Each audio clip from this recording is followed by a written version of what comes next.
हम आगरा शहर के इस श्री पारस हॉस्पिटल में हैं। यहाँ पे आगरा में है, न्यू आगरा में। इसी हॉस्पिटल में 26-27 अप्रैल की रात में जब कोरोना का संक्रमण अपने पीक पर था, उस समय ऑक्सीजन की कमी से यहाँ पे कई लोगों की मौत की बात की जा रही है। उसके बाद एक ऐसा वीडियो वायरल हुआ अस्पताल के ही संचालक का, अस्पताल के ही मालिक का, जिसमें ये बात कही जा रही है कि 5 मिनट के लिए ऑक्सीजन की सप्लाई रोकी गई थी।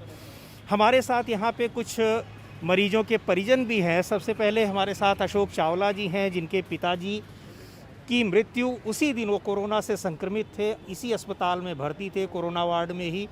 उस दिन हॉस्पिटल में 95 या 96 लोग भर्ती थे। इनके पिताजी की भी मृत्यु हुई। इनसे हम पूछते हैं, ये खुद भी कोरोना संक्रमित थे, ये भी यहाँ पे भर्ती थे काफ़ी दिनों तक। अशोक जी, हमें 26 तारीख वाली आप घटना बताइए जो आप अभी मुझे बता रहे थे।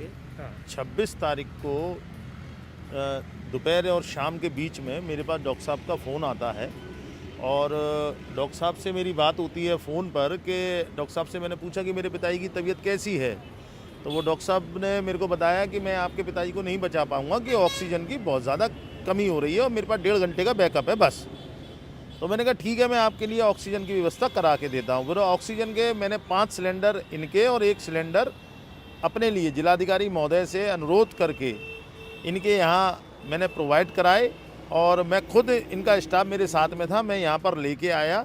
और जैसे ही मैं लेके आया और यहाँ पर मैंने सिलेंडर इनको दिया, यहाँ से मेरे घर की दूरी केवल 3 से 4 मिनट की है, या ज़्यादा से ज़्यादा 5-6 मिनट मान लीजिए आप।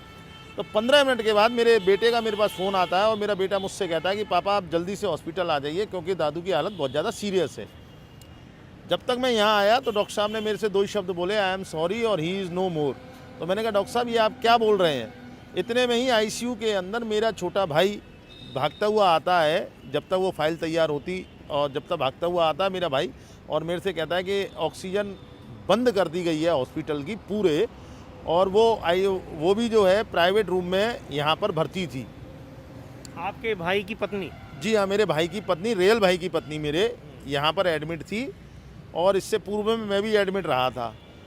तो उसके बाद जो है जब 26 को फादर की डेथ हुई और उसके बाद 27 तारीख को छोटे भाई की धर्मपत्नी की भी डेथ, मनीषा चावला नाम था उसका, उसकी भी मतलब वो भी एक्सपायर यहाँ पर हो गई। और जो माहौल 26 तारीख को यहाँ पर था, ऐसा दर्दनाक मंजर मैंने नहीं देखा अपने जीवन में कि आदमी सिलेंडर के लिए इधर से उधर भाग रहा है, हाथ पैर लोगों के जोड़ रहा है कि सिलेंडर, और मेरे सामने ही 5 से 6 लाशें, ये नीचे आईसीयू है, इसमें से निकल के लेके गए थे।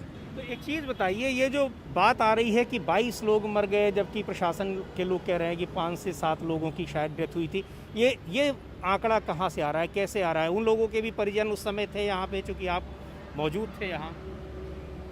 इस हॉस्पिटल की तरफ से एक लिस्ट जारी की गई है और उस लिस्ट में 4 लोगों के नाम दिए हैं 26 तारीख को केवल, और 27 तारीख को 3 लोगों के नाम दिए हैं जिनकी मृत्यु का दावा ये हॉस्पिटल प्रशासन कर रहा है। उसमें मेरे पिताजी का नाम नहीं है 26 तारीख में, और 27 तारीख वाले में मेरे छोटे भाई की धर्मपत्नी का भी नाम नहीं है।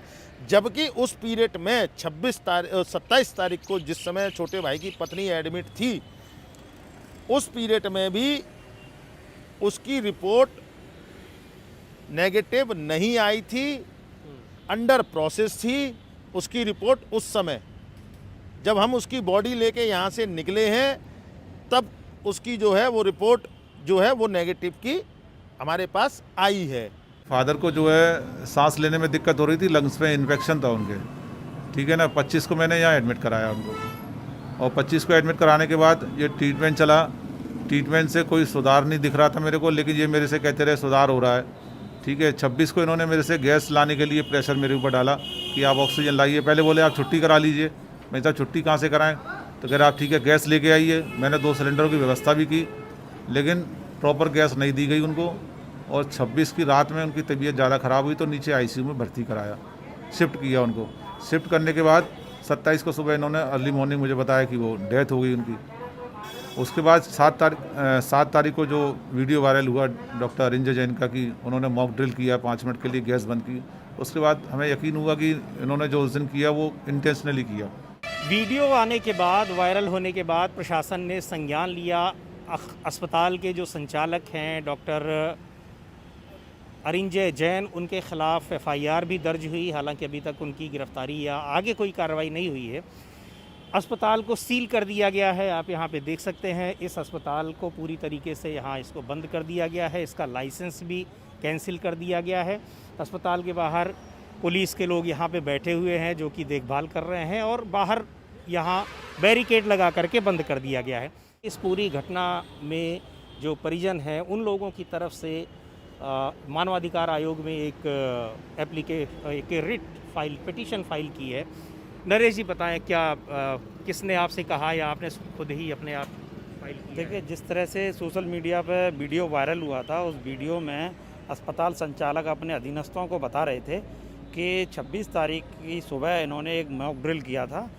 मॉक ड्रिल में इन्होंने 5 मिनट के लिए ऑक्सीजन को बंद कर दिया, और इन्होंने अपनी भाषा में उसमें बताया कि उस समय हमारे यहाँ पर 96 मरीज़ उसमें भर्ती थे, और जब 5 मिनट का मॉक ड्रिल किया गया तो उसमें से 22 मरीज़ निपट गए।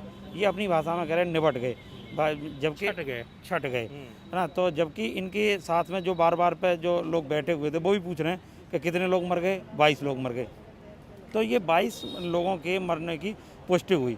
तो उस वीडियो के आधार पर अगर देखा जाए तो 22 लोगों के मरने की पुष्टि वीडियो मैंने भी देखा है, उसमें छट गए, यही बात स्पष्ट हो रही है। मरने वाली बात शायद स्पष्ट नहीं हो रही है। छटने वाली बात भी है उसमें, और उसमें एक बात और कहा गया है कि जैसे ही 5 मिनट के ऑक्सीजन को बंद किया गया तो उनका शरीर नीला पड़ गया और उनकी सांसें फूलने लगी। तो ये सारी बात उसमें निकल के आई। तो जब उसमें ये बात निकल के आई कि 22 लोगों की मौत हो रही है, तो ये सीधे तौर पर एक साजिशन हत्या के रूप में ये देखा जा रहा था। तो मैंने इस पूरे मामले को लेकर नेशनल ह्यूमन राइट्स कमीशन में इस पूरे मामले को भेजा है। वो वीडियो भी भेजे हैं, मीडिया रिपोर्ट्स भी मैंने साथ में भेजी हैं कि जिनको आधार बनाकर इस पर कार्रवाई की जाए। और चूँकि जो मैंने NHRC को जो भेजा है, NHRC में केस को रजिस्टर्ड कर लिया गया है, और मैंने यही मांग की है उसमें कि जिस तरह से प्रशासन ने उस पर जो कार्रवाई की है, उन्होंने केवल महामारी एक्ट में इस पर मुकदमा दर्ज किया गया। मौत की बात को प्रशासन ने भी, ज़िला प्रशासन ने भी कहा है कि वो सही नहीं है। नंबर 1 जो ऑक्सीजन आपूर्ति को लेकर के है, 25, 26 और 27 अप्रैल जिस समय की बात की गई है, वहाँ पे उस हॉस्पिटल में जितनी उनकी आवश्यकता थी उनके इन पेशेंट के हिसाब से उतनी ऑक्सीजन सिलेंडर सप्लाई की गई थी। नंबर 2, ऑक्सीजन की कमी के कारण जो 22 लोगों के डेथ की बात आई थी वह गलत है, निराधार है, ऐसी कोई फैक्ट आया नहीं था। तीसरा, जो उन्होंने कहा था उसके खिलाफ कुछ हमने प्रिलिमिनरी इंक्वायरी जो किया था उसके बेसिस पे एक्शन लिया गया है। जो लोग भी अभी कह रहे हैं, हमारा अभी भी इन्वेस्टिगेशन ऑन है। प्रिलिमिनरी के बाद डिटेल ADM सिटी प्लस एक एडिशनल CMO है। जो लोग भी कहना चाहते हैं अपनी बात उनको दे दें, सो दैट एक डिटेल इंक्वायरी करके किसी की डेथ हुई है जो एलिगेशन लगाया जा रहा है उसका हम डेथ ऑडिट प्रॉपर कर लें, so that each and every facts clear हो जाए। So we are still waiting. जिसको भी करना है कलेक्ट्रेट में, ADM सिटी के यहाँ, CMO के यहाँ, या हमें मेल से अपने रिटन कंप्लेंट को दे दें।